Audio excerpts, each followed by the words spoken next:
السلام علیکم ورحمۃ اللہ وبرکاتہ۔ نحمدہ و نصلی علی رسولہ الکریم، اما بعد فاعوذ باللہ من الشیطان الرجیم، بسم اللہ الرحمن الرحیم۔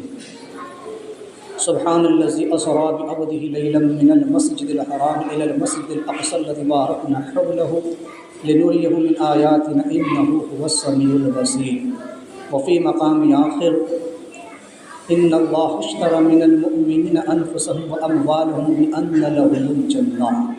صدق اللہ العظیم وبلغنا رسولہ النبی الامین المکین الکریم، لمن الشاہدین والشاکرین والحمد للہ رب العالمین۔ آئیے آغاز گفتگو سے قبل ہم مراقب کر حضور نبی رحمت صلی اللہ علیہ وسلم کی بارگاہ بے کس پناہ میں درود و سلام کا نام پیش کرتے اللہم صلی علی سیدنا و مولانا محمد معادل الجود والکرم وآلہ واصحابہ وبارک وسلم۔ ایک مرتبہ پڑھ لیجیے اللہم صلی علی سیدنا مولانا محمد صلاۃ تنجینا بہا من جمیع الاحوال والآفات وتقضی لنا بہا جمیع الحاجات وتطہرنا بہا من جمیع السیئات وترفعنا بها عندک الدرجات وتبلغنا بها اقصى الغایات من جمیع الخیرات فی الحیات بعد الممات انک علی کل شیء قدیر۔ وصول برکت کے لیے بڑی اللہم صلی صلاۃ کاملہ وسلم سلام تعاما علی سیدنا محمد حل العقدۃ تنفرج بالقرب وتقضى بالحوائج تنال بالرغائب وحسن الخواتم ويستسقى الغمام بوجهه الكريم وعلى آله وصحابه بكل لمحة ونفس بعدد كل معلوم لك يا الله يا الله يا الله۔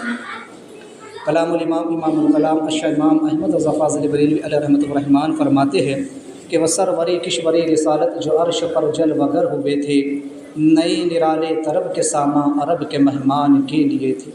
وہاں فلک پر یہاں زمین میں رچی تھی شادی مچی تھی دھومیں، ادھر سے انوار ہنستے آتے ادھر سے نفحات اٹھ رہے تھے۔ اور فرماتے ہیں کہ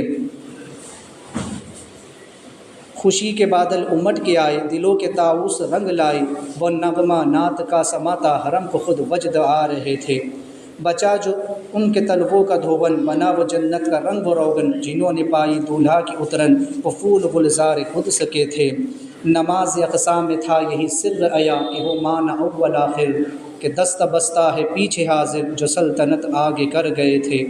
تبارک اللہ شان تیری تجھی کو زیبا ہے بے نیازی، کئی تو وہ جوش لن ترانی کئی تقاضے وصال کے تھے۔ ادھر سے پہ ہم تقاضے آنا ادھر تھا مشکل قدم بڑھانا، جلال و ہیبت کا سامنا تھا جمال و رحمت ابارتے تھے۔ فرماتے کہ حجاب اٹھنے میں لاکھوں پردے، ہر ایک پردے میں لاکھوں جلوے، عجب گھڑی تھی کہ وصل فرقت جنم کے بچھڑے گلے ملے تھے۔ کمان امکا کے جھوٹے نقطوں، تم اول اخیر کے فیر میں ہو، محیط کی چال سے پوچھو کدھر سے آئے کدھر گئے تھے۔ وہی ہے اول وہی ہے آخر، وہی ہے باطن وہی ہے ظاہر، اسی کے جلوے اسی سے ملنے اسی سے اس کی طرف گئے تھے۔ فرماتے کہ نبی رحمت شفیع امت رضا پہ للہ ہو عنایت، اسے بھی ان خلعتوں سے حصہ جو خاص وہاں رحمت کے بٹے تھے۔ آج کی یہ مقدس شب جسے ہم اور آپ شب معراج کے نام سے یاد کرتے ہیں، میں اختصار کے ساتھ چند باتیں آپ کے سامنے رکھوں۔ اللہ تعالیٰ ارشاد فرماتا ہے سبحان الذی اسری بعبدہ لیلا من المسجد الحرام الی المسجد الاقصی الذی بارکنا حولہ لنریہ من آیاتنا انہ هو السمیع البصیر۔ پاک ہے وہ ذات جو لے گئی اپنے بندے خاص کو رات کے مختصر سے حصے میں، مسجد حرام سے مسجد اقصیٰ تک، جس کے گرد ہم نے برکت رکھی تاکہ اسے دکھائے اپنی قدرت کی عظیم نشانیاں، اور بے شک وہ اور وہی سننے اور دیکھنے والا ہے۔ اللہ تعالیٰ نے فرمایا کہ معراج مصطفیٰ پہ اعتراض کرنے والوں، پہلے یہ جان لو کہ معراج پر مصطفیٰ کو میں لے گا۔ اب اگر اعتراض کرنا ہے تو خدا کی قدرت پر اعتراض کریں۔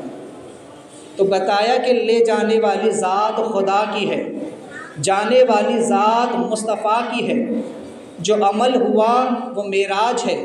کس وقت ہوئی تو فرمایا رات کے وقت میں، اور وہ بھی اختصار کے ساتھ مختصر وقت میں ہوئی۔ کہاں سے کہاں تو فرمایا مسجد حرام سے مسجد اقصیٰ تک۔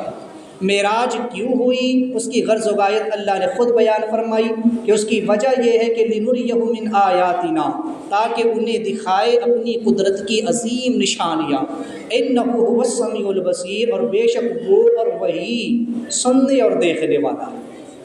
تو معراج مصطفیٰ ایک معجزہ ہے، جو کہتے ہیں کہ مصطفیٰ کیسے چلے گئے، کیسے ممکن ہے، تو یاد رکھو کہ جو ناممکن ہو اسی کو معجزہ کہتے ہیں۔ معراج کا وقوع ہونا ہی اس کے ہونے پر دلیل ہے کہ مصطفیٰ کا یہ معجزہ ہے، رب کائنات کی قدرت ہے کہ رب تعالیٰ نے مصطفیٰ کو معراج کرائی۔ لگ بھگ 27 سال کا عرصہ گزر گیا لیکن پل بھر میں معراج ہو گیا۔ اللہ نے خود بیان فرمایا کہ اس کی وجہ اور حکمت یہ ہے کہ ہم انہیں اپنی قدرت کی عظیم نشانیاں دکھائے۔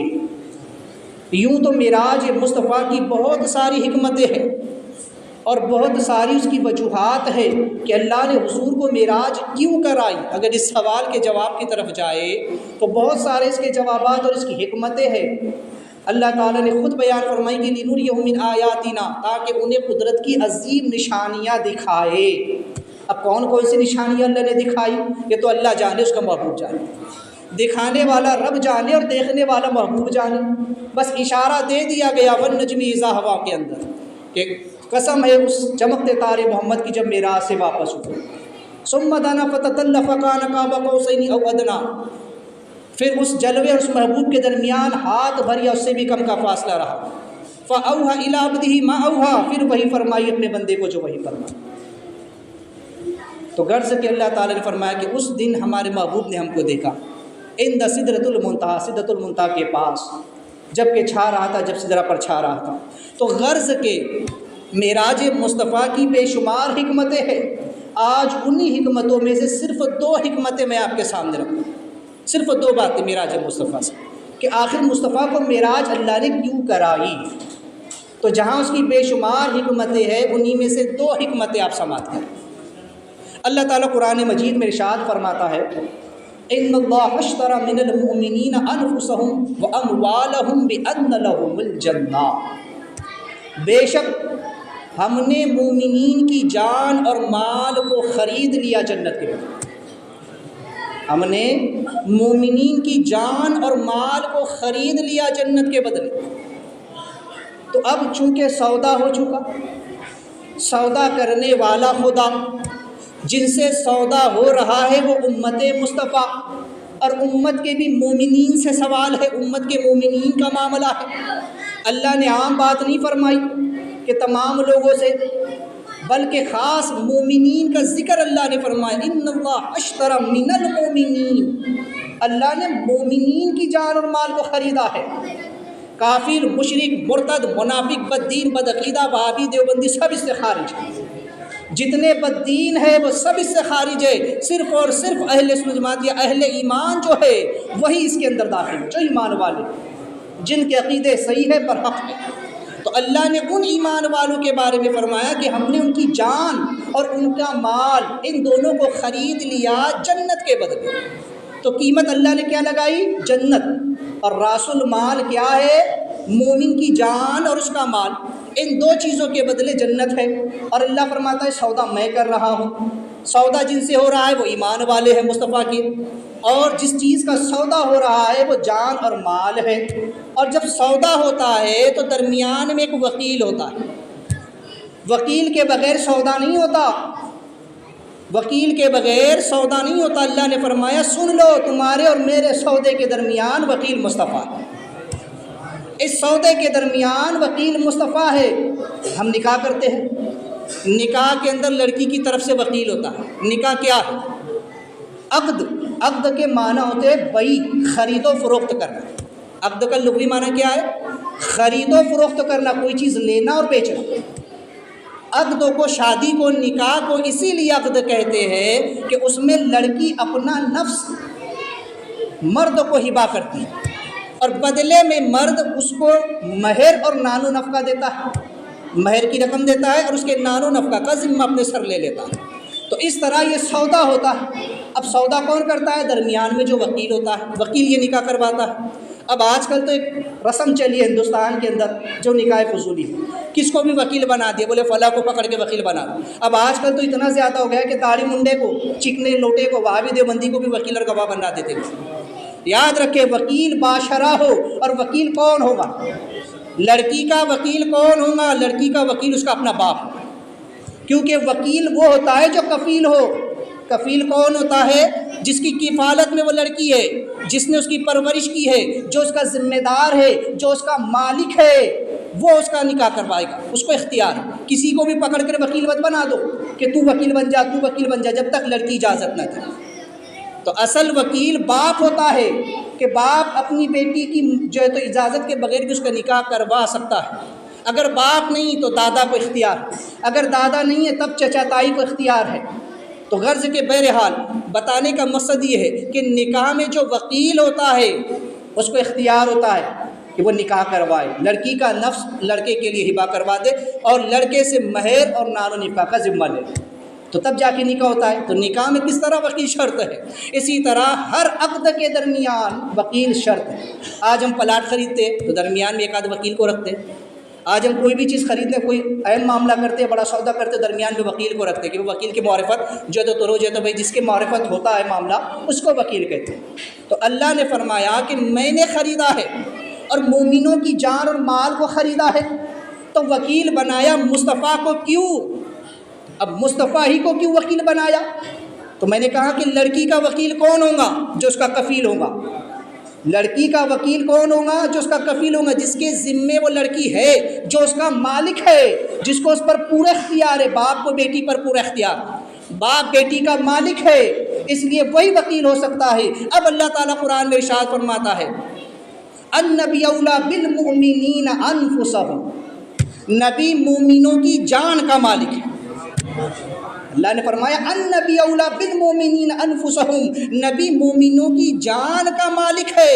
تو جب حضور ہماری جانوں کے مالک ہے، حضور کو ہم پر پورا اختیار ہے، تو اسی لیے اللہ نے حضور کو وکیل بنایا۔ محبوب یہ کرم ہے، یہ اللہ کا فضل ہے۔ اللہ نے جان دی، اللہ نے مال دی، یہ جان بھی دی ہوئی اللہ کی، مال بھی دیا وہ اللہ کا ہے۔ اب اللہ کا فضل دیکھیں، اللہ کا احسان دیکھیں۔ بندہ اگر ساری زندگی بھی ادا کرتا رہے نا تو نہیں کر سکتا۔ اللہ نے جان بھی دی، اللہ نے مال بھی دیا، اللہ نے ایمان بھی دیا، مصطفیٰ کی امت میں بھی پیدا کیا، بے شمار نعمتیں بندوں کو عطا فرمائی۔ فَبِأَيِّ آلَاءِ رَبِّكُمَا تُكَذِّبَانِ، تم اپنے رب کی کس کس نعمت کو جھٹلاؤ؟ تو بے شمار نعمتیں اللہ نے دی، لیکن اللہ نے کسی اور نعمت کا سودا نہیں کیا، بلکہ سودا صرف دو چیزوں کا کیا۔ بندے میں نے تجھے کان، آنکھ، ناک سب کچھ دیے، ہزار ان گنت نعمتیں میں نے تجھ کو دے دی، لیکن صرف دو نعمتوں کا، دو چیزوں کا میں تیرے ساتھ سودا کرتا ہوں، تیری جان کا اور تیرے مال کا۔ اور اللہ نے قیمت لگائی جنت۔ قیمت کیا لگائی؟ جنت کے۔ ایمان والوں کی جان اور مال کا سودا ہو رہا ہے کہ بدلے میں جنت ہے، اور درمیان میں مصطفیٰ وکیل بنے ہوئے۔ تو جان بھی اللہ نے دی، مال بھی اللہ نے دیا، اور کرم کیا کیا؟ کہا کہ یہ چیز میں دے رہا ہوں، لے لو، اور پھر میں خود ہی اس کو خرید کر تمہیں جو تو اس کی قیمت بھی دے دوں گا۔ کتنا بڑا احسان۔ آج اگر ہم کسی انسان کو کوئی چیز دے کہ بھائی ٹھیک ہے یہ چیز مجھ سے لے لو، اور پھر خود ہی زیادہ قیمت میں اس چیز کو خرید لے، کتنی بڑی بات ہو، کتنا بڑا احسان ہوگا سامنے والے پر کہ ایک تو چیز دے اور پھر زیادہ قیمت دے کر اسی چیز کو خود خرید لے۔ تو اللہ تعالیٰ نے جان بھی دی، مال بھی دیا، اور پھر خود کہتا ہے کہ اب میں اس کو خریدتا ہوں بدلے میں جنت۔ اب جنت جیسی نعمت ہی نہیں۔ تو اب چونکہ جب یہ سودا ہوا اور اللہ تعالیٰ نے مومنین، اب دو چیزیں، جان اور مال، پہلے تو یہ سمجھ لیں کہ جان اور مال ان دونوں کا پاک ہونا بھی ضروری ہے۔ ہم جب بازار میں سودا کرنے جاتے ہیں نا، ہم کوئی بھی چیز جب خریدتے ہیں تو ہم بہت دیکھ بھال کر کے خریدتے ہیں، بھئی چیز اچھی ہونا چاہیے، کوالٹی اچھی ہونا چاہیے۔ سبزی بھی خریدتے ہیں نا تو دیکھتے ہیں کہ سڑی ہوئی تو نہیں ہے، گلی ہوئی تو نہیں ہے، 2 دن کی باسی تو نہیں ہے۔ اگر چیز میں عیب ہو، خرابی ہو تھوڑی بہت، کوئی بڑی مشینری آپ خریدنے گئے، تھوڑی بہت خرابی ہے، میں اتنی قیمت نہیں دوں گا، آدھی پرائز دوں گا، اتنا کم کروں گا، اتنے % دوں گا۔ تو غرض کے ہم بھاؤ راؤ کرتے ہیں، چیز میں اگر کبھی کمی بیشی ہو تو ہم کہتے ہیں اتنا نہیں ملے گا، اتنا ہی دوں گا، اور کم میں وہ چیز خریدتے ہیں۔ لیکن اللہ کا فضل دیکھیں، اللہ نے جان بھی دی، اللہ نے مال بھی دیا، اور اب ظاہر سی بات ہے کہ جب اللہ خرید رہا ہے اور قیمت اللہ نے جنت لگائی ہے تو پھر ان دو چیزوں کا پاک ہونا بڑا شرط ہے۔ لیکن اللہ نے کرم کیا کہ بندے جیسی بھی ہے میں نے خرید لیا، تو جیسا بھی ہے میں نے خرید لیا ہے، اللہ کو پتہ ہے کہ بندے میں عیب ہے، بندہ گنہگار ہے، بدکار ہے، سیاکار ہے، سب کچھ ہے، لیکن پھر بھی اللہ نے کرم کیا کہ دیکھتے ہوئے بھی، عیب دیکھتے ہوئے بھی اللہ نے فرمایا کہ میں جنت کی قیمت کو نہیں بدلتا، جنت ہی دے دوں گا۔ اب یہ دو جب چیزیں ہیں تو اس کا پاک ہونا ضروری ہے، مال بھی پاک، مال حلال ہو، حلال کی کمائی ہو۔ لوگ آج ایسے کہ حرام کمائی کماتے ہیں، حرام طریقے سے کماتے ہیں، 2 نمبر کے طریقے سے کماتے ہیں، تو مال تو حرام ہو گئے۔ یا بعض وہ ہے کہ جو حلال تو کماتے ہیں لیکن حرام میں کماتے ہیں، حلال روزی تو کمائیں گے لیکن حرام کاموں میں صرف کریں گے، زنا کے کام میں صرف کریں گے، ڈی جے باجے ویڈیو میں صرف کریں گے، ویڈیو دیکھنے میں، موبائل کے ریچارج کر کے رات بھر جو تو فحش فلمیں دیکھنے میں، سنیما میں جا کر کے، کیرموں پر جا کر کے، جوئے کے اڈے پر جا کر پتے سٹے کھیل کر کے، اور نہ جانے کیا کیا کر کے، میچ کی شرطیں لگا کر کے، اور بھی کئی طریقے کے حرام طریقے ہیں جہاں انسان اپنی حلال کمائی کو صرف کرتا ہوا نظر آتا ہے۔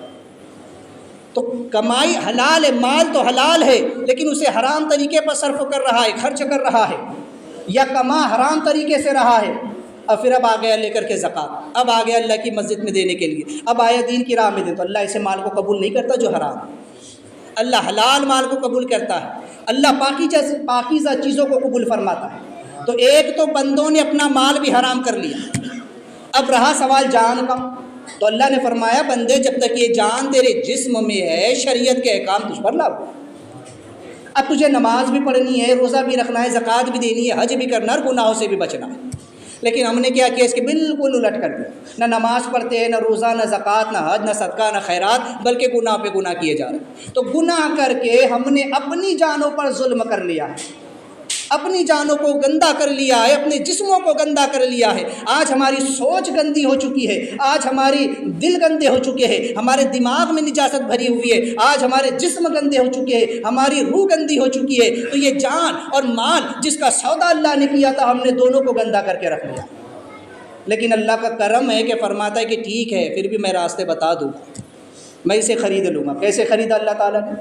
اب آئیے، جب حضور علیہ السلام کو اللہ نے فرمایا کہ محبوب آج معراج ہو، رجب کی 27ویں شب ہے، اللہ نے فرمایا جبریل جاؤ میرے محبوب کو لے کر کے آؤ۔ آج اپنے حبیب کو، میرے محبوب کو میں اپنی قدرت کی عظیم نشانیاں دکھانا چاہتا ہوں۔ اب انہی حکمتوں میں سے یہ جو حکمت ہے میں جو بیان کر رہا ہوں، تاکہ محبوب آپ آئے۔ اب جب حضور گئے تو اللہ نے تمام عالموں کے اللہ کو سیر کرا، صرف ایک عالم کی نہیں، کیونکہ الحمدللہ رب العالمین، اللہ سارے عالموں کا رب ہے۔ وَمَا أَرْسَلْنَكَ إِلَّا رَحْمَةً لِّلْعَالَمِينَ، اور حضور سارے عالموں کے لیے رحمت ہے۔ تو رحمت کا تقاضا تھا کہ جتنے عالم ہے حضور جہاں جہاں کے لیے رحمت ہے، ہر جگہ حضور پہنچے، رحمت ہر جگہ پہنچے۔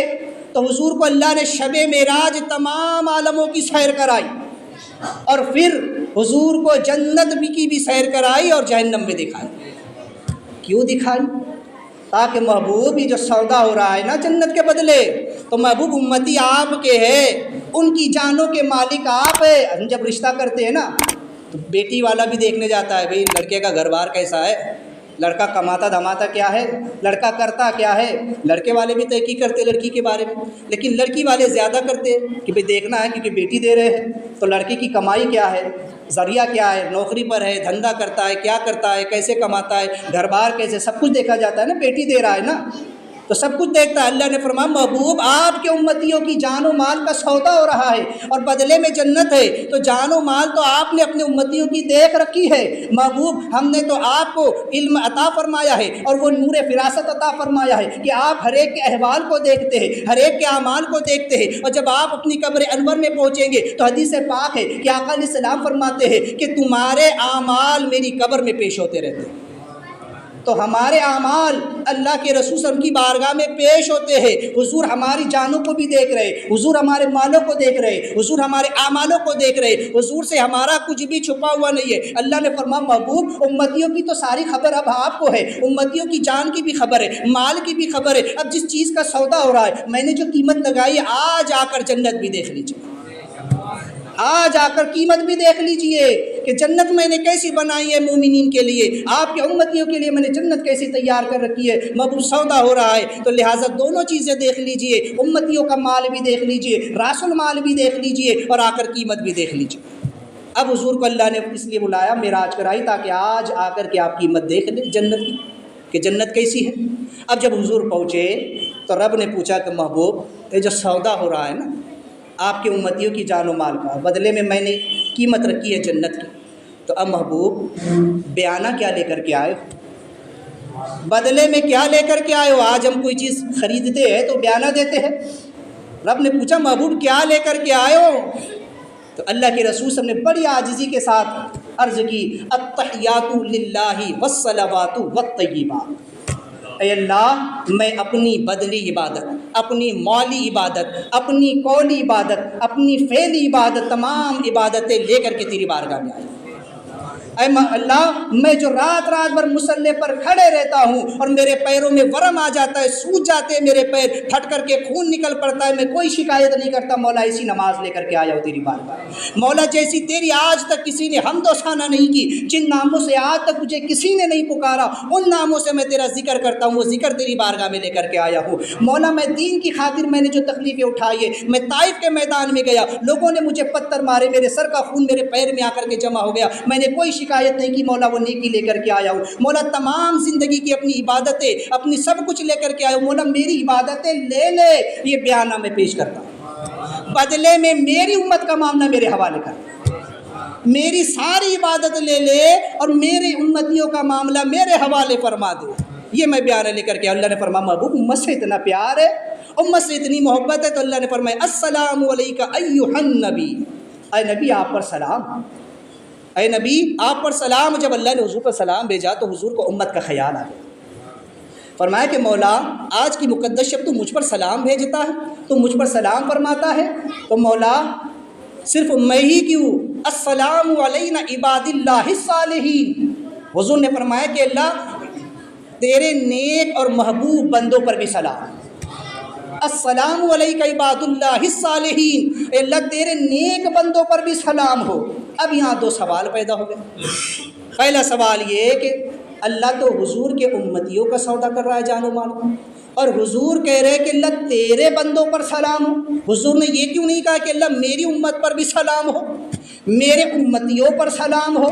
حضور نے یہ نہیں کہا، بلکہ کہا تیرے بندوں پر سلام ہو۔ اور دوسری بات یہ کہ کہا صالحین نیکوں پر سلام ہو، تو پھر گناہ گار کہاں جائیں گے؟ گناہ گاروں کا کیا ہوگا؟ ان کا کون پرسان حال ہوگا؟ تو حضور نے گناہ گاروں کا ذکر کیوں نہیں کیا؟ تو اس کا جواب یہ ہے کہ حضور علیہ السلام نے فرمایا السلام علیک عباد اللہ الصالحین، اے اللہ تیرے نیک بندوں پر سلام ہو، اس لیے کہ جو نیکوکار ہے، جو نیک ہے، جو متقی ہے، جو پرہیزگار ہے، مولا وہ تیرے ہے، اور جتنے گنہگار ہیں وہ سب میرے ہیں۔ اور فرمایا کہ شفاعتی لأہل الکبائر من امتی یوم القیامتی، کل قیامت کے دن میری شفاعت میری امت کے تمام گنہگاروں کے لیے ہوگی، بڑے بڑے گنہگاروں کے لیے ہوگی۔ فرمایا مولا جتنے نیک ہیں تیرے ہیں، اور جتنے برے ہیں سب میرے ہیں۔ کل قیامت کے دن تمام نیک لوگ تیرے عرش کے سائے میں ہوں گے، اور تمام گنہگار میری کالی کملی کے نیچے ہوں گے، ایک ایک کی مصطفیٰ شفاعت کر رہے ہوں گے۔ اسی لیے مصطفیٰ نے کہا مولا میری یہ عبادتیں لے لے اور میری امت کا معاملہ میرے حوالے کر دے۔ رب نے فرمایا وَلَا سَوْفَ يُؤْتِكَ رَبُّكَ فَتَرْضَىٰ، محبوب اتنا دیں گے اتنا دیں گے، ایک ایک امتی کی ایسی بخشش کریں گے کہ آپ ہم سے راضی ہو جائیں۔ تو نیکوکار متقی پرہیزگار تو اپنی نیکیوں کی بنا پر، اپنی عبادت کی بنا پر جنت میں جا رہے ہوں گے، لیکن گنہگاروں کی مصطفیٰ شفاعت کر کر کے جنت میں بھی جا رہے ہوں گے۔ اسی لیے مصطفیٰ کو اللہ نے معراج کرایا کہ محبوب آج آ کر کے دیکھ لیجئے کہ جنت کیسی ہے۔ لہٰذا جب فرشتوں نے یہ منظر دیکھا، محبوب و محب کا یہ پیار دیکھا، تو کہنے لگے السلام علیکم۔ فرشتوں نے کہا کہ اشہد اللہ الہ الا اللہ واشہد ان محمد رسول اللہ، ہم گواہی دیتے ہیں کہ اللہ کے سوا کوئی معبود نہیں، اور بے شک محمد صلی اللہ علیہ وسلم اللہ کے بندے اور اس کے رسول ہیں۔ تو یہ پوری اتحیات بنی، اور یہ پورا جو ہے تو معراج کا پس منظر اللہ تعالیٰ نے نماز کے اندر دیا کہ جب نماز پڑھے تو اتحیات کو پڑھے، تاکہ یہ منظر انسان کو یاد رہے کہ مصطفیٰ نے ہمارے لیے کیا کیا قربانیاں دی، مصطفیٰ نے ہمارے لیے اپنا سب کچھ پیش کیا ہے، اور ہم جیسے گناہ گاروں کو، عیب کاروں کو ہم کو خرید لیا ہے، کہ گندے نکمے کوڑے کمین، مہنگے ہیں کوڑی کے تین، کون ہمیں پالتا تم پہ کروڑوں دو۔ تو مصطفیٰ نے ہم جیسے گناہگاروں کو خرید لیا، کہا کہ مولا جب ان کا سودا ہو ہی رہا ہے تو مولا گنہگار میرے اور نیکوکار تو۔ کل قیامت میں مصطفیٰ بھی ان کی بخشش کروائیں گے۔ تو اللہ نے فرمایا محبوب آج آ کر کے جنت دیکھ لیجئے، جنت کیسی ہے۔ تو یہ تو ایک حکمت ہے۔ دوسری حکمت کیا ہے؟ دوسری حکمت یہ ہے کہ اللہ تعالیٰ نے فرمایا کہ محبوب آپ تشریف لائے، اس لیے کہ انا ارسلنک شاہدا ومبشرا ونذیرا۔ اللہ نے فرمایا کہ بے شک ہم نے تمہیں بھیجا حاضر و ناظر، ڈر سناتا اور خوشخبری دیتا ہوا۔ تو حضور کی اللہ نے یہاں تین صفتیں بیان فرمائی، شاہد، مبشر اور نذیر۔ حضور شاہد ہے، اور شاہد کا معنی ہوتا ہے گواہ، اور گواہ وہ ہوتا ہے کہ جس کی گواہی دیکھی ہوئی، سنی ہوئی گواہی وہ اعتبار نہیں رکھتی، سنی ہوئی گواہی وہ اہمیت نہیں رکھتی جو دیکھی ہوئی گواہی رکھتی۔ اگر آج کل آپ کورٹ میں بھی چلے جائے، کسی پر قتل کا مقدمہ ہو اور کوئی گواہ بن کر پہنچے تو جج پوچھے گا کہ تم نے فلاں کو قتل کرتے دیکھا؟ وہ کہنا میں نے نہیں دیکھا، میں نے فلاں سے سنا، تو اس کی گواہی خارج کر دی جائے۔ جب نہیں دیکھا تو گواہی کیسی؟ سنی ہوئی گواہی نہیں مانی۔ اگر کوئی کہے کہ ہاں میں نے دیکھا کہ فلاں نے فلاں کو قتل کیا، اب جا کر کے اس پر جرا ہو، اب جا کر کے اس کی گواہی پر فیصلہ ہو۔ تو لہٰذا گواہی وہی مانی جاتی ہے جو دیکھی ہوئی ہو۔ مصطفیٰ کریم صلی اللہ علیہ وسلم نے امتیوں کو جو بتایا تھا ساری باتیں کہ خدا ایک ہے، جنت ہے، جہنم ہے، آخرت ہے، یوم جزا ہے، ان تمام چیزوں پر جو ایمان لانا شرط ہے، جو آمنت باللہ وہ ملائکتہ و کتبہ و رسولہ والیوم الآخر قدری خیری شری من اللہ تعالی والباقی بعد الموت، ان 7 چیزوں پر ایمان ہونا جو فرض ہے، شرط ہے، لازم ہے، ضروری ہے۔ آج خدا نے فرمایا محبوب آج آ کر یہ 7 چیزیں اپنی آنکھوں سے دیکھیں، محبوب ان کو آ کر دیکھ لو، تاکہ کوئی یہ نہ کہہ سکے مصطفیٰ سنی سنائی کہہ رہے ہیں۔ آج آ کر دیکھ لو، آج اپنا جلوہ بھی تمہیں دکھا دیں گے، وہ جلوہ جو مصطفیٰ جو جلوہ ہم موسیٰ کو نہ دکھا سکے، آج محبوب وہ جلوہ بھی تمہیں دکھائیں گے۔ ثم دنا فتدلى فكان قاب قوسين او ادنى، تو اس جلوے اور اس محبوب کے درمیان اتنا فاصلہ رہ گیا جیسے ہاتھ یا اس سے بھی کم کا فاصلہ رہ گیا۔ اسی کو قرآن نے کہا کہ اے محبوب ہم نے جو ہے تو آپ کو آیات القبریٰ دکھائیے، بڑی بڑی نشانیاں دکھائیے۔ معراج کی شب حضور نے خدا کو دیکھا ہے، جنت بھی دیکھی ہے، جہنم بھی دیکھی ہے۔ اب آ کر اگر خود مصطفیٰ کہہ رہے خدا ایک ہے تو اب مان لینا ہر انسان پر فرض ہے۔ یوں بھی مصطفیٰ اگر پہلے بھی کہہ رہے تھے تو وہ حق ہی تھا، وہ صحیح ہی تھا، لیکن اب مصطفیٰ دیکھ کر کے آئے ہیں کہ خدا ایک ہے۔ اسی لیے رب نے فرمایا میں نہیں کہتا کہ میں ایک ہوں، محبوب آپ کہہ دیجئے قل هو اللہ احد، اے محبوب آپ کہیے کہ خدا ایک ہے، کیونکہ آپ دیکھ کر گئے ہیں نا، آپ نے تو مجھے دیکھ لیا ہے نا، اب آپ کہیں گے، میں نہیں کہوں گا کہ میں ایک ہوں۔ مصطفیٰ تم نے مجھے دیکھا ہے، جا کر کہہ دو قل هو اللہ احد، محبوب آپ کہیے کہ وہ خدا ایک ہے، وہ اللہ ایک ہے، میں نے دیکھا ہے۔ حضور دیکھ کر کے آئے، حضور کی گواہی دیکھی ہوئی ہے، حضور حاضر و ناظر ہے، حضور کی گواہی دیکھی ہوئی ہے۔ مصطفیٰ اگر کہہ رہے جنت ہے تو مصطفیٰ جنت دیکھ کر کے آئے ہیں، مصطفیٰ کہہ رہے جہنم ہے تو مصطفیٰ جہنم دیکھ کر کے آئے ہیں، مصطفیٰ کہہ رہے فرشتوں کا وجود ہے، جبریل ہے تو مصطفیٰ ان سب کو دیکھ کر کے آ رہے ہیں، یوم جزا ہے مصطفیٰ دیکھ کر کے آئے ہیں، تقدیر کے نوشتے مصطفیٰ پڑھ کر کے آئے ہیں، لوح محفوظ کو دیکھ کر کے مصطفیٰ آئے ہیں۔ اس لیے مصطفیٰ کی گواہی دیکھی ہوئی ہے، وہ جو 7 چیزوں پر ایمان ہونا چاہیے ان 7 چیزوں کو شب معراج مصطفیٰ دیکھ کر کے آئے۔ تو اسی لیے رب نے فرمایا محبوب آ جاؤ اور جلوہ بھی دیکھ لو، سب کچھ دیکھ لو تاکہ آپ کی گواہی دیکھی ہوئی ہو جائے۔ اب اگر کوئی جھٹلاتا ہے تو پھر اسے اوندے منہ گھسیٹ کر ہم جہنم میں ڈالیں گے۔ اب مصطفیٰ کریم صلی اللہ علیہ وسلم کو اللہ نے معراج کی شب جو تحفہ دیا امت کے لیے وہ نماز کا تحفہ عطا فرمایا، محبوب یہ تحفہ لے کر کے جاؤ امت کے۔ تو اب یہ جو تحفہ ملا نماز کا، تو مصطفیٰ علیہ السلام نے امت کو لا کر کے یہ تحفہ دیا اور کہا کہ یہ بڑا اہم تحفہ ہے، خدا کے دربار سے ملا۔ تمام احکام شریعت کے زمین پر آئے ہیں، لیکن یہ وہ تحفہ ہے جو اللہ نے مجھے عرش پر بلکہ عرش سے پرے لا مقام بلا کر کے عطا فرمایا۔ نماز کا حکم اللہ نے جو ہے تو لا مقام پر دیا ہے، جبکہ روزے کا حکم زمین پر آیا، زکوٰۃ کا حکم زمین پر آیا، حج کا حکم زمین پر آیا، صدقہ و خیرات کا حکم زمین پر آیا، شریعت کے تمام احکام زمین پر آئے، لیکن نماز جب دینے کی بات آئی تو اللہ نے حضور کو لا مقام بلایا۔ پتہ چلا نماز، حضور نے جو فرمایا الصلاۃ معراج المومنین، نماز مومنوں کی معراج ہے، اور معراج کا معنی ہوتا ہے بلندی پر جانا، اونچائی پر جانا۔ اللہ نے جب نماز عطا فرمانا چاہی تو مصطفیٰ کو بلندی پر بلایا، اونچائی پر بلایا، اور کہا محبوب تحفہ لے کر جاؤ، جو امتی پانچوں وقت کی نماز ان کے وقتوں پر ادا کرے گا میں ان کے رتبے بلند کر دوں گا، ان کے مقام بلند کر دوں گا، ان کی عظمتیں بلند کر دوں گا، انہیں دنیا و آخرت میں سرخرو میں کر دوں گا۔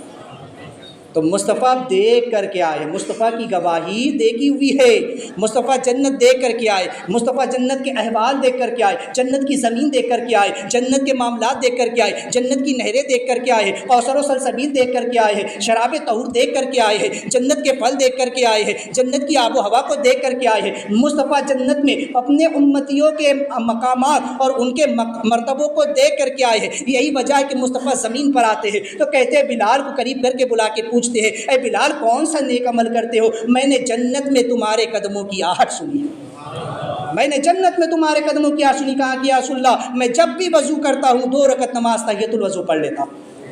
حضرت آقا کریم صلی اللہ علیہ وسلم جنت سے آئے، فرماتے ہیں کہ ام سلیم جو ہے، ام سلیم کہتے ہیں کہ اے کون سا تیرا نیک عمل ہے؟ میں نے جنت میں تجھے ٹہلتے ہوئے دیکھا ہے۔